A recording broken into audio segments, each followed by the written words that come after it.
नमस्कार दोस्तों। उम्मीद करता हूँ आप सभी खुश होंगे, स्वस्थ होंगे। मैं आपका दोस्त रोहित कुमार मीना, सहायक आचार्य, राजकीय महाविद्यालय खेरवाड़ा, उदयपुर। दोस्तों, हमने पिछले वीडियो से एक नई श्रृंखला का प्रारंभ किया था जिसका नाम था वर्तमान पर्यावरणीय संकट। और उस श्रृंखला के प्रथम भाग के तहत हमने ओजोन परत में हुए छेद और उसको रोकने के जो जो प्रयास किए गए हैं, चाहे वो प्रोटोकॉल के माध्यम से हो, संधियों के माध्यम से हो या समझौतों के माध्यम से हो, उनके बारे में विस्तृत चर्चा की थी। उसी क्रम में है हम आज दूसरा भाग लेके आए हैं जिसका विषय है ग्रीन हाउस इफेक्ट, हरित गृह प्रभाव।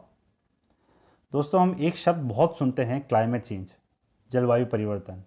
और जलवायु परिवर्तन को जानने के लिए सबसे पहले आवश्यक है कि उसका आधार क्या रहा है या उसके पीछे का कंसेप्ट क्या रहा है, उसको जानना बहुत आवश्यक है। और इसी के लिए हम ये वीडियो पहले लेके आए हैं, क्योंकि हम आगामी वीडियोस में क्लाइमेट चेंज के बारे में 2-3 वीडियो में बात करेंगे।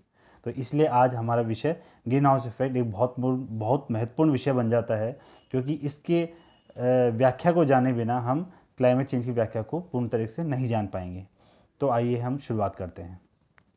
जैसे कि मैंने आपको पूरी स्क्रीन पर आपको एक चित्र दिख रहे होंगे, ना केवल इस स्क्रीन में, आगे की स्क्रीन में भी, जिसमें धरती तपती हुई दिखेगी या सूरज के द्वारा ज़्यादा तपती हुई दिखेगी। तो बस इसी से रिलेटेड ये फेनोमेनन है, तो उसी बारे में चर्चा करेंगे।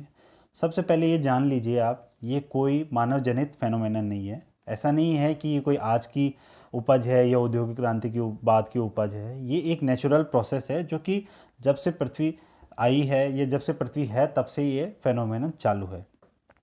इस फेनोमेनन में होता क्या है या ये शब्द आया कहाँ से है, तो ये संकल्पना को समझने के लिए आपको ठंडे प्रदेशों की एक परिस्थिति को देखना पड़ेगा। ठंडे प्रदेश में होता क्या है, वहाँ पे बाहर का टेम्परेचर इतना कम होता है, इतनी ठंडक होती है कि वहाँ पे सारे प्रकार की कृषि, सारे प्रकार के फल या सारे प्रकार की सब्जियाँ उत्पादित नहीं हो पाती हैं। तो इसलिए वहाँ पे एक कांच का घर बनाया जाता है। उस कांच के घर के अंदर ही सब्जियाँ, फल, इनको उगाया जाता है। कुछ खेतियाँ भी की जाती हैं। अब ये इसके अंदर क्यों की जाती है, बस अगर इसको समझ लिया तो आपको ग्रीन हाउस इफेक्ट भी पता लग जाएगा। क्योंकि ये जो कांच के घर है ना, यही ग्लास हाउस, यही ग्रीन हाउस कहलाता है एक तरीके से। इसमें होता क्या है, अब देखिए आप, सूरज की किरण है। सूरज की किरण जब कांच पे पड़ेगी और कांच पे पड़ने के बाद जब अंदर प्रवेश करेगी, तो अंदर प्रवेश करने के बाद ऐसा थोड़ी है कि वो विचरण करती रहेगी, वो वहाँ की सतहों से टकराएगी, नीचे की सतह से टकराएगी, वहाँ पे अवशोषित भी होगी और उसके बाद रिफ्लेक्ट भी होगी, मतलब परावर्तित भी होगी। परावर्तित होने के बाद फिर वो बाहर निकलने की भी कोशिश करेगी। तो इसी क्रम में एक परिवर्तन आता है कि जब सूरज की किरण कांच पर पड़ती है तो कांच उसको अंदर प्रवेश करने देता है, क्योंकि सूरज की किरण शॉर्ट वेवलेंथ है और शॉर्ट वेवलेंथ की एनर्जी इतनी ज़्यादा होती है कि उसको अंदर आने से वो रोक नहीं सकता। परंतु जब सतह पर टकराता है और सतह से परावर्तित होता है तो इंफ्रारेड रेज के रूप में बदल जाता है। और इंफ्रारेड रेज की जो विकिरणों की जो वेवलेंथ होती है, वो सूरज की जो विकिरण होती है उसकी वेवलेंथ से ज़्यादा होती है। इसका मतलब एनर्जी कम होगी। एनर्जी कम होगी तो पूरी बाहर नहीं निकल पाएगी और वो कांच अधिकतरों को अंदर ही रोक लेगा, जिसकी वजह से जो किरणें हैं वो अधिकतर अंदर ठहर गई और अंदर का टेम्परेचर बढ़ना स्टार्ट हो जाएगा। तो इस वजह से अंदर का टेम्परेचर बढ़ गया और उस टेम्परेचर में बहुत सारी सब्जियों का, बहुत सारी खेतियाँ की जा सकती है, बहुत सारे फल उत्पादित किए जा सकते हैं। तो ये प्रक्रिया अपनाई जाती है ठंडे प्रदेशों में, ताकि बाहर के टेम्परेचर से अंदर का टेम्परेचर प्रभावित ना करते हुए खेती की जा सके, फल उगाया जा सके और सब्जियां उगाई जा सके। आप इसको एक बहुत साधारण उदाहरण से भी समझ सकते हैं। आपने जब भी कोई कार, आपकी कार है जो पार्किंग में की होगी, 1 घंटा पार्किंग करने के बाद, मतलब बाहर धूप है, तेज़ धूप है, उसमें आपने पार्क कर रखी है, 1 घंटे के बाद जब आप गाड़ी का गेट खोलते हैं तो अंदर का टेम्परेचर बाहर के टेम्परेचर से हमें ज़्यादा मिलता है, हमेशा ज़्यादा मिलता है। भले ही बाहर कितना ही ज़्यादा टेम्परेचर हो, फिर भी अंदर, गाड़ी के अंदर का टेम्परेचर ज़्यादा होगा। इससे वही फेनोमेनन है कि सूरज की किरणें कांच पे टकराई, गाड़ी के कांच पे टकराई, अंदर प्रवेश किया। प्रवेश करते टाइम किसी ने रोका नहीं, परंतु अंदर से जब वो टकरा कर वापस जाती है तो कांच उसको रोक लेते हैं, क्योंकि वो इंफ्रारेड के रूप में बाहर निकल रही है, जिनको कांच पूरी तरह से बाहर निकलने नहीं देते। इसी वजह से अंदर का टेम्परेचर ज़्यादा हो जाता है। ठीक है, तो ग्रीन हाउस इफेक्ट जो है वो इसी से निकले हुए शब्द हैं। अब ग्रीन हाउस इफेक्ट क्या है, अब आप ये जो अभी मैंने बात की थी, कांच के घर है, ग्लास हाउस है, इसको छोड़ दीजिए। इसकी जगह आप रखिए पृथ्वी को। पृथ्वी में क्या होता है, जब सूरज से जो विकिरण आता है, ये सूर्य के जो विकिरण आते हैं वो पृथ्वी पर टकराएंगे सबसे पहले वायुमंडल में। तो वायुमंडल क्या करता है, इसका एक बड़ा हिस्सा या इसका एक हिस्सा परावर्तित कर देता है, ऊपर से ही अंदर प्रवेश नहीं करने देता। कुछ हिस्से को खुद एब्जॉर्व कर लेता है और उसके काफ़ी सारे हिस्से को पृथ्वी के अंदर आने देता है।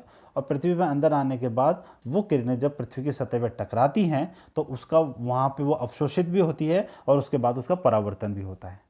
पर अंतर यहाँ पे आ जाता है कि सूरज की किरण जब प्रवेश की है और धरती पर टकराई है तब तक वो सूरज की किरण के रूप में है, परंतु परावर्तित होने के बाद वो इंफ्रारेड के रूप में चेंज हो रही है। अब सूरज की किरण जो होती है, विकिरण होती है, सूरज की विकिरण का जो होती है वो शॉर्ट वेवलेंथ के रूप में होती है। और जैसे कि मैंने पिछले वीडियो में बात की थी, जो शॉर्ट वेवलेंथ होती है उनकी एनर्जी बहुत हाई होती है और जो लॉन्ग वेवलेंथ होती है उनकी एनर्जी कम होती है। तो जिनकी एनर्जी ज़्यादा होंगी वो ज़्यादा प्रभावशाली होंगी। तो सूरज की विकिरण जब आ रही है तो वायुमंडल की प्रकृति या वायुमंडल के कणों की प्रकृति ऐसी है कि वो उसको रोक नहीं पाती हैं। उनकी एनर्जी भी ज़्यादा है तो उनको रोक नहीं पाती है और धरती के अंदर आने देती है। परंतु धरती पर टकराने के बाद जब वो परावर्तित में होकर निकलती है तो इंफ्रारेड के रूप में निकलती है। और इंफ्रारेड सूरज की विकिरण की बजाय लॉन्ग वेवलेंथ होती हैं। इसका मतलब एनर्जी कम होगी और एनर्जी कम होते ही वायुमंडल के जो कण सूरज की विकिरणों को तो आने दे रहे थे, परंतु वो ये इंफ्रारेड विकिरणों को नहीं बाहर जाने देंगे, वो उनको रोक लेंगे। मतलब वो शॉर्ट वेवलेंथ के मामले में तो रोक नहीं पाते, परंतु लॉन्ग वेवलेंथ के मामले में रोक लेते हैं और रोकने के बाद उनको पूरा परावर्तित कर देते हैं, धरती की तरफ मोड़ देते हैं। तो इस प्रकार धरती का टेम्परेचर रहता है। अब देखिए ये नेचुरल फेनोमेनन इसलिए है कि अगर ये पृथ्वी का जो वायुमंडल है जो कि जिसमें इस प्रकार की गैसें या उस गैसों कण जो कि इनको रोकते हैं, अगर वो नहीं हो तो पृथ्वी हमेशा ठंडी रहे। बोला जाता है कि अगर ये वायुमंडल के कण ना हो या ये गैसें ना हो तो पृथ्वी का टेम्परेचर -19 डिग्री हो जाए। -19 डिग्री मतलब मानव के लिए रहने के लिए बहुत मुश्किल या न के बराबर। तो ये पृथ्वी के तापमान को संयमित रखता है, ये पृथ्वी के तापमान को रहने योग्य बनाता है। अब दिक्कत कहाँ आ रही है, दिक्कत यह आ रही है कि मानव ने ये जो गैसें नेचुरल रूप में पाई जाती थी और ये उन गैसों की एक तो मात्रा को बढ़ा दिया है, विभिन्न प्रकार से उनका उत्पादन कर रहा है। जिस प्रकार से नेचुरल तरीके से उनका उत्पादन होता था उसमें और वृद्धि हो रही है और साथ ही कुछ ऐसी और गैसों का उत्पादन स्टार्ट कर दिया है जो कि नेचुरल फॉर्म में नहीं मिलती थी, परंतु आर्टिफिशियल फॉर्म में मतलब बाद में बनाई जाती है और वो ऊपर जाकर वो भी इसी की भूमिका निभाती है। तो जो वायुमंडल का जो वायुमंडल में जो कण है उनकी संख्या बहुत बढ़ रही है या उन गैसों की सांद्रता बहुत बढ़ रही है और वो विकिरणों को बिल्कुल भी निकलने नहीं दे रही है। वो अधिकतर सारे जो इंफ्रारेड जाती है उनको पुनः धरती की तरफ लौटाकर पृथ्वी का तापमान ज़्यादा बढ़ाई जा रही है। तो उन गैसों के कारण ये सब कुछ हो रहा है। अगर प्राकृतिक रूप में वो गैसें की जाए तो इतनी प्रभावशाली नहीं है, वो पृथ्वी के तापमान को सामान्य रख रही है रहने लोग, परंतु जैसे जैसे उनकी मात्रा में बढ़ती जा रही है वैसे वैसे पृथ्वी का तापमान बढ़ता जा रहा है। तो इस वजह से ये समस्या पैदा कर रही है। ठीक है, तो यहाँ पे याद करने वाली क्या क्या चीज़ें हैं कि जब सूरज की तरफ से सूरज की किरणें आई हैं तो ऐसे नहीं है कि सूरज की किरणें आती हैं वो सारी विजिबल के रूप में होती हैं, उनमें इंफ्रारेड भी होती हैं, विजिबल इंफ्रारेड दोनों होती हैं। परंतु जब वो परावर्तित होकर जाती है वो तो इंफ्रारेड के रूप में जाती है। ठीक है ना, तो आती हैं वो शॉर्ट वेवलेंथ है, जा रही हैं वो लॉन्ग वेवलेंथ है। और कुछ वायुमंडल के कुछ गैसें हैं जो कि उनको बाहर निकलने नहीं देती वापस, जब पृथ्वी से टकरा के जाती है तो उनको वापस भेज देती है। इसलिए कहा जाता है कि पृथ्वी का तापमान है ना सूरज की हीट के कारण नहीं है, हीटेड फ्रॉम बिलो है, मतलब पृथ्वी के कारण है, क्योंकि पृथ्वी से परावर्तित होके तो गई है ना, सूर्य की वजह से नहीं। हालांकि सूर्य की किरणें चेंज होके गई है परंतु पृथ्वी के कारण जाता है, इसलिए हीटेड फ्रॉम बिलो कहा जाता है। तो एक फेनोमेनन है। अब इस शब्द का पहली बार कहाँ पे आया, मैं नीचे लिख दिया कि 1824 में कैसे इसका पहली बार खोजा गया, फिर कैसे बार एक्सपेरिमेंट किया गया इस प्रभाव को। तो ये आप सब पढ़ लीजिएगा, ये जानने की आवश्यकता नहीं है। ये चीज़ समझने का इसलिए आवश्यकता था क्योंकि मैं आगे आपको समझाना चाह रहा हूँ कि वो वायुमंडल की गैसें जो इस क्रिया को करने में योगदान करती है, ये इसमें भूमिका निभाती है, उनके बारे में वर्णन। अब होता क्या है, ये चित्र भी आप देख लीजिएगा, इसमें वही चीज़ है जो मैंने आपने समझाई थी। जो गैसें इन चीज़ों को रोकती है या इंफ्रारेडों को बाहर निकलने से रोकती है, पुनः पृथ्वी की तरफ भेजती है, उनको बोलते हैं ग्रीन हाउस गैसें। अब ग्रीन हाउस गैसों के बारे में अलग अलग किताब में, किसी किताब में कितने हैं, किसी किताब में कितने हैं, मुख्यतः 6 के बारे में तो सब किताबों में होता है, परंतु उसके आगे पीछे के कुछ चीज़ें जोड़ दी जाती है, किस में नहीं जोड़ी जाती है। तो आपको जो मैंने लिस्ट दी है इसको बिल्कुल याद रखिएगा, एग्जाम में इससे बाहर कुछ भी नहीं आने वाला, ये पूरी डिटेल लिस्ट है। सबसे पहले जल वाष्प, carbon dioxide, methane, nitrous oxide, HFC जिसको हाइड्रोफ्लोरोकार्बन बोलते हैं, PFC जिसको पर फ्लोरोकार्बन बोलते हैं, SF6 जिसे सल्फर हेक्साफ्लोराइड बोलते हैं, ब्लैक कार्बन जैसे कि अपने गाँव में आपने देखा हो कालिक, जिसको कालिक बोलते हैं ना, वो ब्लैक कार्बन है, ब्लैक कार्बन। ओजोन, ओजोन का आप जैसे जानते हैं कि पिछले वीडियो में हमने बात की थी कि कैसे समताप मंडल में ये पराबैंगनी किरणों को रोकता है, धरती की रक्षा करता है, परंतु ये जब क्षोभ मंडल में होता है तो ये एक प्रदूषक के रूप में काम करता है, ये एक ग्रीन हाउस गैस के रूप में काम करता है, उसके बारे में बात करेंगे। CFC, देखिए CFC के बारे में अधिकतर किताबों में इसको केवल एक ओजोन डिप्लीशन सब्सटेंस के रूप में बोला जाता है, इसको ग्रीन हाउस गैस के रूप में नहीं गिना जाता, परंतु ये भी प्रभाव डालता है, इसलिए ये भी इसमें शामिल है, एरोसोल्स वगैरह। ठीक है, अब हम बात जो लिस्ट दी थी उसमें कुछ के बारे में बात करेंगे, बाकी बचे का आप नाम याद रख लीजिएगा।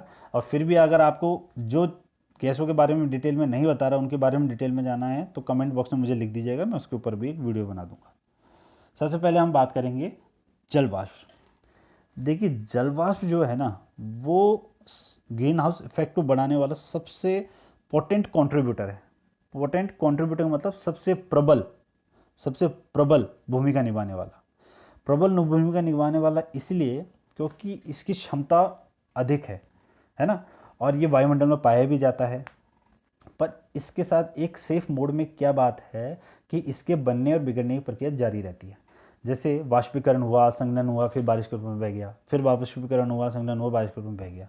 तो इस रूप में ये बैलेंस रूप में रहता है, ना मात्रा ज़्यादा बढ़ रही है ना मात्रा ज़्यादा घट रही है, तो इसलिए इससे ज़्यादा खतरा पैदा नहीं होता, बट ये कॉन्ट्रीब्यूशन ज़्यादा करता है। ठीक है ना, और बहुत प्रबल रूप में ये भूमिका निभा सकता है। अब रिस्क कहाँ से आ सकता है? अब ये तो हमें पता लग गया कि नेचुरल रूप से वाष्पीकरण, संघनन, फिर वापस यहाँ पे, तो ये नेचुरल है, तो इसमें मानव का कोई हस्तक्षेप नहीं है। परंतु मानव की हस्तक्षेप की भूमिका इनडायरेक्टली रूप में वापस आ रही है। कैसे आ रही है? आपको मैंने बात कही कि पृथ्वी का तापमान बढ़ जाता है ग्रीन हाउस गैसों का। ये इस गैसों को छोड़कर मान लो कि दूसरी जो गैसें हैं उनके कारण पृथ्वी का तापमान बढ़ जाता है। जैसे ही पृथ्वी का तापमान बढ़ेगा तो जलवाष्प की प्रक्रिया भी ज़्यादा बढ़ जाएगी। जलवाष्प ज़्यादा बढ़ेगा तो वो वायुमंडल में ज़्यादा जलवाष्प होने की क्षमता हो जाएगी, और उस रूप में अगर बारिश नहीं होती है तो जलवाष्प की मात्रा वायुमंडल में ज़्यादा हो जाएगी। तो इस रूप में यह ज़्यादा नकारात्मक हो जाता है, मतलब इनडायरेक्टली मानव का हस्तक्षेप हो जाता है। डायरेक्टली मानव जलवाष्प में भूमिका नहीं निभाता, इनडायरेक्टली हो जाता है। ठीक है, तो यहाँ पे हम बात करेंगे कि अन्य ग्रीन हाउस गैसों के कारण तापमान में वृद्धि के बाद जलवाष्प एक प्रबल या एक मुख्य कारक बन सकता है, तो इससे इसको भी देखना पड़ेगा। दूसरी बात करते हैं हम कार्बन डाइऑक्साइड। देखिए दोस्तों, ये एक ऐसी गैस है जिसने 55%, मतलब जिसका खुद का 55% अकेले का योगदान है ग्रीन हाउस गैस को बढ़ाने में या ग्रीन हाउस इफेक्ट को बढ़ाने में। और ये ग्रीन हाउस इफेक्ट की जब हम बात कर रहे हैं तो मानव जनित ग्रीन हाउस इफेक्ट की बात कर रहे हैं, मतलब CO2 अकेला 55% मानव जनित ग्रीन हाउस गैस को बढ़ाने में योगदान देता है। अब कैसे इसकी बात हम करते हैं, तो नेचुरल रूप में ये पाया जाता है कार्बन डाइऑक्साइड, है ना, और ये बदलता रहता है, फॉर्म्स बदलता रहता है। आपने एक कार्बन साइकिल पढ़ी होगी, कार्बन चक्र, उसमें ये कार्बन चक्र वातावरण में भी चलता है, समुद्र में भी चलता है, भूमि में भी चलता है, प्लांट्स में भी चलता है, एनिमल्स में भी चलता है। तो उस रूप में ये अपने रूप चेंज करते रहते हैं, और इस रूप में ये प्राकृतिक रूप से मौजूद रहता है कार्बन चक्र के रूप में। परंतु उससे हमें कोई डर नहीं है। डर पैदा कहाँ से होता है? औद्योगिकरण के बाद से। औद्योगिकरण के बाद क्या हुआ? दो रूपों में कार्बन डाइऑक्साइड बढ़ रहा है। पहले रूप में ज़्यादा से ज़्यादा बिजली पैदा करने की आवश्यकता हुई, ज़्यादा से ज़्यादा परिवहन की आवश्यकता हुई। अब क्या हुआ? बिजली पैदा करने के लिए और परिवहन के लिए, दोनों के लिए जीवाश्म ईंधन, जिसको फॉसिल फ्यूल्स बोलते हैं, उनकी आवश्यकता होती है, और उनके दहन से कार्बन डाइऑक्साइड निकलता है। और औद्योगिकरण के बाद, ये इंडस्ट्रियलाइजेशन के बाद तो इनका अति दोहन हुआ है, या बिजली की इतनी उत्पादन हुआ है, या परिवहन का इतना प्रतिशत बढ़ा है कि जीवाश्म ईंधनों का एक अति दोहन हुआ है। उसकी वजह से इसकी CO2 की मात्रा भी बहुत बड़ी है। बहुत सारी औद्योगिक क्रियाएं हैं जिसमें जीवाश्म ईंधन है, उनका दोहन होता है, उससे ये निकलती है। बहुत सारे केमिकल रिएक्शंस हैं, सीमेंट के थ्रू निकलता है, आयरन स्टीलिंग के प्रोडक्शन में निकलता है, बहुत सारे केमिकल्स के प्रोडक्शन में CO2 निकलता है। तो इस रूप में ये बहुत भूमिका निकाल रहा है, क्योंकि अगर हम इसको एक सामान्य शब्दों में कहें तो विभिन्न औद्योगिक क्रियाओं के माध्यम से CO2 का बहुत ज़्यादा निष्कासन हो रहा है वातावरण में। पहले क्या होता था? नेचुरल प्रोसेस में क्या होता था? CO2 पेड़ पौधे ले लेते थे और ऑक्सीजन को बाहर निकाल देते थे। अब क्या हो रहा है कि जिन औद्योगिकरण को बढ़ाने के लिए प्रयास किया जा रहा है उन औद्योगिकरण के लिए वनों का विनाश किया जा रहा है। वनों को विनाश करने के कारण जो नेचुरल ऑब्जर्वर थे, एब्जॉर्व करने वाले थे, ऑब्जर्वर नहीं एब्जॉर्वर, एब्जॉर्व करने वाले जो थे CO2 को, वो भी ख़त्म हो रहे हैं। एक तरफ आप फैक्ट्रियों के द्वारा उसको ज़्यादा से ज़्यादा CO2 बाहर निकाल रहे हो और दूसरी तरफ उसको जो एब्जॉर्व करने वाले थे उनको भी आप ख़त्म कर रहे हो, तो आप सोचो डबल तरीके से ऊपर बढ़ रहा है ना। तो CO2 का जो आज के टाइम पे योगदान 55% बढ़ पाया है, इसका सबसे बड़ा कारण मानव जनित है, ना कि प्राकृतिक। ये आप ध्यान रखिएगा, ठीक है। और एक चीज़ और मैं इससे रिलेटेड आपको बता दूं, ये मैं सेकंड लास्ट जो स्लाइड आएगी मेरी, उसमें ग्लोबल वार्मिंग पोटेंशियल्स नाम से कंसेप्ट आएगा कि किस गैस की कितनी क्षमता होती है। क्षमता के मामले में ये कम है CO2, और गैसों के बजाय बहुत कम है, परंतु इसकी मात्रा इतनी अधिक हो गई है कि उसने सब चीज़ों को दबा दिया है, इसलिए अकेला 55% योगदान दे रहा है। अब हम आते हैं मीथेन में। अब मीथेन की बात करते हैं तो मीथेन भी एक ऐसी गैस है जो कि नेचुरल रूप से बहुत जगह से निकलती है। आपने वेटलैंड्स का सुना होगा, आर्द्र भूमि कहते हैं। आर्द्र भूमि वगैरह क्या चीज़ें होती हैं? आर्द्र भूमि से मीथेन निकलती है। क्यों निकलती है? वहाँ पे क्या होता है, जो बैक्टीरिया होते हैं ना, वो ऑर्गेनिक मटेरियल्स को ऑक्सीजन की अनुपस्थिति में उसको डिकम्पोज करते हैं, और जब वो डिकम्पोज करते हैं तो मीथेन निकलती है, ठीक है। इसी प्रकार से दलदल में भी होता है, इसी प्रकार से गाद वगैरह जो होते हैं उसमें होता है। तो अगर हम सामान्य शब्दों में कहें तो ऐसी जो दलदली वगैरह जगह होती है, आर्द्र वाला जगह होती है, वहाँ पे जब भी ऑर्गेनिक मटेरियल है ना डिकम्पोज होंगे ना, तो मीथेन निकलेगा ही निकलेगा। यहाँ तक कि आप छोटी छोटी चीज़ें देखो, जो दीमक होते हैं ना, वो भी मीथेन में भूमिका निभाते हैं। समुद्र में भी निकलते हैं, वॉल्केनोज में निकलते हैं। तो इस प्रकार से मीथेन्स नेचुरल फॉर्म में कई जगह से निकलते हैं, परंतु जैसे मैंने कहा नेचुरल फॉर्म में हमेशा से रहते हुए आए हैं। पर प्रॉब्लम कहाँ से होती है? जब मानव जनित होता है, जिसको हम एंथ्रोपोजेनिक बोलते हैं, तब समस्या उत्पन्न होती है। जैसे कार्बन डाइऑक्साइड में, वैसे ही मीथेन में। अब यहाँ पे कहाँ कहाँ हुआ, आपने देखा होगा शहर में कचरों के ढेर बने पड़े हैं, जो लैंडफिल्स बन जाती है जहाँ पे कचरों को एक साथ इकट्ठा किया जाता है, तो वहाँ पे भी यही सेम चीज़ होती है। ऑक्सीजन की अनुपस्थिति में बैक्टीरिया डिकम्पोज करने लगते हैं ना, तो वहाँ से भी वो निकलने लग जाता है। नेचुरल गैस का जब प्रोडक्शन होता है, उसकी प्रोसेसिंग होती है, उसका स्टोरेज होता है, उसका ट्रांसमिशन होता है, उसका डिस्ट्रीब्यूशन होता है, तब भी मीथेन निकलती है, ठीक है। एक चीज़ जो आपने जानवरों को देखा होगा, जानवर कैसे, भैंस हुआ, गाय हुई, गाय क्या, भैंस हुआ, गोट्स हुई, शिप हुई, कैमल्स हुए, ये भी बहुत लार्ज अमाउंट में CH4 जो कि मीथेन का सूत्र है उसको निकालते हैं। कैसे? इनकी जो नॉर्मल डाइजेस्टिव प्रोसेस होती है, उस जैसे अपन कहते हैं ना जुगाली करते हैं, उस प्रोसेस के थ्रू भी मीथेन बहुत निकलती है। और साथ में इन जानवरों का जो मैन्योर होता है, ये मल होता है, उसमें उसके माध्यम से भी मीथेन गैस निकलती है। राइस फील्ड्स, जैसे मैंने कहा, जहाँ पे भी दलदल टाइप का दिखे या जहाँ पे भी पानी का भराव दिखे, आप एक अनुमान लगा लीजिए। चावलों में क्या होता है? खेतों को भरना होता है, तो चावल की जो फील्ड होता है ना, वहाँ से भी ये मीथेन का बहुत वो होता है। वुड्स बर्निंग, मतलब लकड़ियों को जलाने से निकलता है, कोयले की माइनिंग से निकलता है। तो ये बहुत सारे कारक हैं। अब यहाँ पे कोई एक सवाल उठा सकता है, जैसे कि एक बार सिविल सर्विस में क्वेश्चन भी आया था, उसके तहत ही मैं आपको बता रहा हूँ कि कुछ लोगों में कन्फ्यूजन हो जाता है। बोले कि जानवरों वाले में मानव जनित कैसे हो गया? वो तो जानवरों के कारण है, वो तो नेचुरली हो गया ना एक तरीके से। नहीं, जानवरों को पालतू पशु के रूप में मानव रखना चाहता है, और उसी रूप में तो मानव को ही जिम्मेदार माना जाता है। और जैसे राइस जो होता है, वो मनुष्य खुद की प्रोडक्शन के लिए, खुद के खाने के लिए उत्पादित करता है, तो वो भी मानव जनित हो जाता है। तो इस तरीके से ये मानव जनित में शामिल करता है। मैंने कहा था कि जो कार्बन डाइऑक्साइड है वो अकेला 55% करता है, तो मीथेन अकेला 15% करता है। ये सेकेंड नंबर का है, जो कि सबसे ज़्यादा मानव जनित ग्रीन हाउस इफेक्ट पैदा करता है। अब दिक्कत क्या है, इसकी भी ग्लोबल वार्मिंग जो पोटेंशियल है ना, वो इतनी ज़्यादा नहीं होती और गैसों की बजाय, कार्बन डाइऑक्साइड से ज़्यादा है, ठीक है, परंतु औरों की बजाय इतनी ज़्यादा नहीं होती है। फिर भी इसका प्रभाव बहुत ज़्यादा बढ़ रहा है। इसका एक बहुत बड़ा कारण है इसकी वृद्धि दर। ये 1% की दर से बढ़ रहा है, जो कि बहुत बड़ी वृद्धि दर है। इसकी मात्रा प्रत्येक साल 1% की दर से बढ़ रही है, जो कि बहुत ज़्यादा है, ठीक है। और एक चीज़ और जो कि मैं लास्ट में वो लिस्ट में बताऊंगा कि 3 चीज़ों से इफेक्ट होता है, चलो वो लास्ट में बात कर लेंगे अपन, अभी इतना जान लीजिए, इसको बाद में रिपीट करेंगे तो डबल रिवीजन भी हो जाएगा। अब हम आते हैं अगली गैस पे, फ्लोरिनेटेड गैस। ये ध्यान रखिएगा, इस प्रकार की गैसें प्रकृति में नेचुरल रूप से उपलब्ध नहीं होती है। ये मानव के द्वारा ही उत्पादित होती है रासायनिक यौगिक के रूप में। ये हैलोजन परिवार के तत्व होते हैं, और इसमें मुख्यतः 3 की बात की जाती है अपने, HFC, PFC, SF6। HFC के बारे में मैंने आपको पिछले वीडियो में जब ओजोन वाले वीडियो बनाया था उसमें बात की थी कि CFC के उत्पादन को रोकने के लिए HCFC बनाया गया था या उसका अल्टरनेट के रूप में SCFC प्रयोग किया जा रहा था।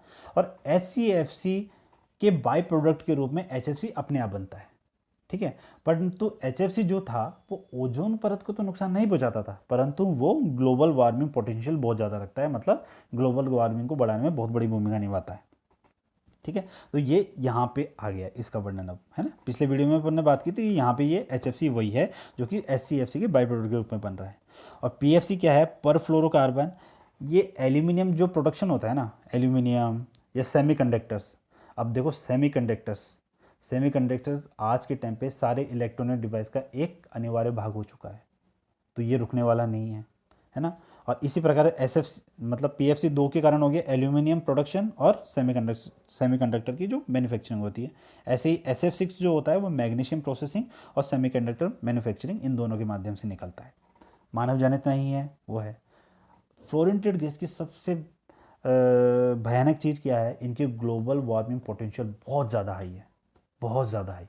कार्बन डाइऑक्साइड मीथेन से तो बहुत ज़्यादा, परंतु इनका सबका मिला के योगदान 10% ही रह जाता है। उसका कारण यह है, प्रोडक्शन की बात है, मतलब इनका उत्पादन इतना नहीं हो पा रहा जितना CO2 गैस निकल रही है। CO2 गैस एक बहुत बड़ी अमाउंट में निकल रही है बाहर, मीथेन एक बहुत बड़ी अमाउंट में निकल रही है, पर और मीथेन की वृद्धि दर भी बहुत ज़्यादा है, परंतु ये उस अनुपात में नहीं है। परंतु अगर इनका उत्पादन या इनका बनना या इनका इन गैसों का निकलना अगर अधिक हो जाता है, तो अब सोचिए कि इनकी खुद की ग्लोबल वार्मिंग पोटेंशियल इतनी ज़्यादा है, अगर इनकी मात्रा भी ज़्यादा हो गई तो कितनी विनाशकारी साबित हो सकती है, ठीक है। और अब हम अगली बात करते हैं नाइट्रस ऑक्साइड। अब 3 की बात की, कार्बन डाइऑक्साइड उसका योगदान है 55%, मीथेन उसका योगदान है 15%, फ्लोरेंटेड गैस उसका योगदान है 10%। अब नाइट्रस ऑक्साइड की बात कर रहे हैं, इसका योगदान होता है 5%, ठीक है। ये नेचुरल रूप से उपलब्ध होती है। होता क्या है, भूमि में, समुद्र में जब भी बैक्टीरिया ये नाइट्रोजन को तोड़ते हैं तो फिर ये क्रिया करके नाइट्रस ऑक्साइड के रूप में बनती है, तो उस रूप में ये मौजूद है प्राकृतिक रूप से, मतलब नेचुरल प्रोसेस है। जैसे कार्बन साइकिल होता है वैसे नाइट्रोजन चक्र होता है, उसके रूप में ये बनती रहती है। परंतु वो हमारे लिए चिंता का विषय नहीं है। चिंता का विषय एंथ्रोपोजेनिक, मानव जनित। पुनः होता क्या है, आजकल खेती के टाइम पे अंधाधुंध फर्टिलाइज़र को यूज़ किया जाता है, जिसमें नाइट्रोजन वाले फर्टिलाइज़र जो कि नाइट्रस ऑक्साइड के कारक बनते हैं।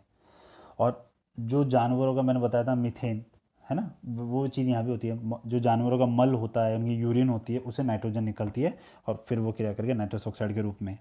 ऐसे ही ट्रांसपोर्टेशन, जो फ्यूल यूज़ होता है परिवहन के लिए, उसके थ्रू भी ये निकलता है। नाइट्रिक एसिड जो बनता है ना, नाइट्रिक एसिड जब बनाया जाता है तो बाई प्रोडक्ट के रूप में भी ये बनता है, बाई प्रोडक्ट के रूप में भी बनता है। तो इस तरीके से मानव जनित जो कारक हैं उनके कारण ये इसकी मात्रा बढ़ रही है, और ये अकेला 5% का योगदान करता है ग्रीन हाउस इफेक्ट को बढ़ाने में। अब बात करते हैं हम ओजोन की। पहले तो बात तो ये जान लीजिए, ओजोन कोई नेचुरल रूप से मतलब बना बनाया नहीं होता। O3 बना बनाया प्रकृति में नहीं मिलता। आपको जैसे मैंने समताप मंडल की बात बताई थी, कैसे सूरज की किरणें पड़ती है, कैसे टूटता है ऑक्सीजन, कैसे वो दूसरे ऑक्सीजन से क्रिया करके कैसे O3 बनाता है, वैसे ग्राउंड लेवल पे अलग प्रोसेस रहती है। ग्राउंड लेवल पे नाइट्रोजन के जो ऑक्साइड्स होते हैं वो वोलेटाइल ऑर्गेनिक कंपाउंड्स, जो कि पेंट के सॉल्वेंट्स, प्रिंटिंग इंक्स, पेट्रोलियम, इनसे निकलते हैं। तो ये दोनों जब सूरज के प्रकाश में क्रिया करते हैं तब ग्राउंड लेवल ओजोन बनती है, ठीक है। तो इनके मुख्य सोर्स क्या हो जाते हैं, व्हीकल्स हुआ, इंडस्ट्री हुआ, तो यहाँ से ये निकलता है, क्योंकि इनसे जो निकल रहे हैं उन्हीं के मिक्सर से ये बन रहा है। अब एक चीज़ जानने के लिए मैंने इसमें पॉइंट डाल दिया है कि ओजोन का बहुत बड़ा रोल स्मॉग बनाने में और एसिड रेन में रहता है। जो जानने वाली चीज़ क्या है, ये ग्रीन हाउस इफेक्ट का एक बहुत बड़ा कारक है। ग्रीन हाउस इफेक्ट का इतना बड़ा कारक है कि अकेला 10% ग्रीन हाउस इफेक्ट को बढ़ाने में योगदान देता है। दोबारा रिवाइज करो, CO2 55%, methane 15%, ozone 10%, nitrous oxide 5% और फ्लोरेंटेड गैस 10%, ठीक है। अब जिस चीज़ की मैं बार बार बात कर रहा था, ग्लोबल वार्मिंग पोटेंशियल, उस पर आने के लिए ये स्लाइड बनाई गई है मेरे द्वारा। कोई भी गैस कितना ज़्यादा योगदान करती है, मतलब जैसे मैंने 55%, 15% बात बताई, इनमें क्या क्या चीज़ जुड़ के ये 55% की मात्रा 55% बनता है, उसको जानने के लिए हम 3 रूपों में इसको समझते हैं। ये 3 चीज़ों का इसका योगदान रहता है। पहला, हाउ मच मतलब वायुमंडल में, वातावरण में ये कितनी मात्रा में उपलब्ध है ये गैसें। दूसरा, हाउ लॉन्ग मतलब ये गैसें वातावरण में कितने टाइम तक ठहर सकती हैं। और तीसरा, how strongly do they impact global temperature मतलब इनकी जो वैश्विक तापमान है उसको प्रभावित करने की क्षमता कितनी है, ठीक है ना, कितने प्रभावित कर सकती है। और ये जो क्षमता है ये प्रभावित करने की, इसी को हम ग्लोबल वार्मिंग पोटेंशियल बोलते हैं, GWP। ठीक है। अब मैंने आपको एक बॉक्स दिया हुआ है, उसमें आप देखिए, हाउ मच के मामले में तो CO2 का कोई मुकाबला नहीं है, और मीथेन उसके बाद। क्यों? क्योंकि मीथेन की दर बढ़ रही है और CO2 का उत्पादन, CO2 का तो इतना निकल रहा है फैक्ट्रियों के माध्यम से और वनों के विनाश के माध्यम से, इतना सांद्रण हो रहा है, उसकी तो कोई तुलना ही नहीं है मात्रा की किसी और से। तो इसलिए वो अकेला 55% योगदान कर जाता है, बावजूद इसके कि उसकी वातावरण में रहने की क्षमता ज़्यादा है औरों के बजाय, पर फ्लोरेटेड गैसों के बजाय बहुत कम है। और उसका GWP जो जो ग्लोबल वार्मिंग टेम्परेचर का जो मतलब पोटेंशियल का जो प्रभाव है वो तो बहुत कम है। उसके बावजूद केवल मात्रा की वजह से, मतलब इसका इतना ज़्यादा मात्रा बढ़ चुकी है, उसकी वजह से अकेला 55% का योगदान करता है। अब जो मैंने लिस्ट बनाई है उसमें जो क्रम है वो देखिए। ग्लोबल वार्मिंग पोटेंशियल के मामले में पहले तो ये जान लीजिए ग्लोबल वार्मिंग पोटेंशियल नापते कैसे हैं।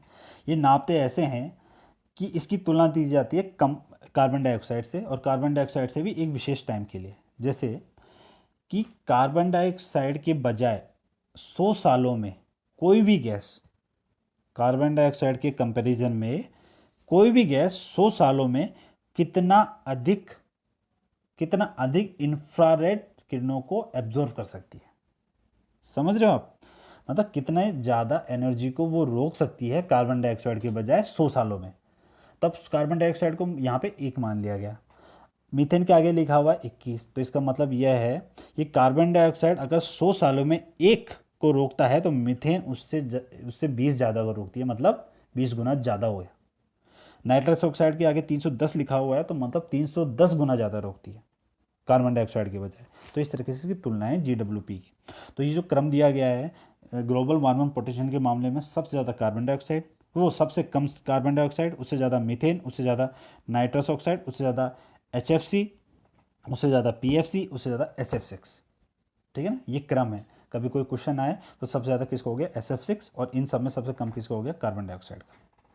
लाइफ टाइम की बात की जाए कितने टाइम तक रह सकती है, तो मीथेन 12 साल तक रहती है, CO2 100 साल तक रह सकती है, नाइट्रस ऑक्साइड 120 साल तक रह सकती है। इस तरीके से आगे मैंने लिस्ट बनाई गई है। तो आप जो इसमें एनालिसिस करेंगे तो HFC, PFC, HFC का आप ग्लोबल वार्मिंग पोटेंशियल भी ज़्यादा देखेंगे, और इनका लाइफ टाइम मतलब कितने टाइम तक वायुमंडल में ठहर सकती है वो भी आप ज़्यादा देखेंगे। फिर भी टोटल परसेंटेज में कार्बन डाइऑक्साइड के आगे निकल जाती है, सिर्फ और सिर्फ किसकी वजह से? अपनी मात्रा की वजह से, और ये पीछे रह जाती है इसकी वजह से।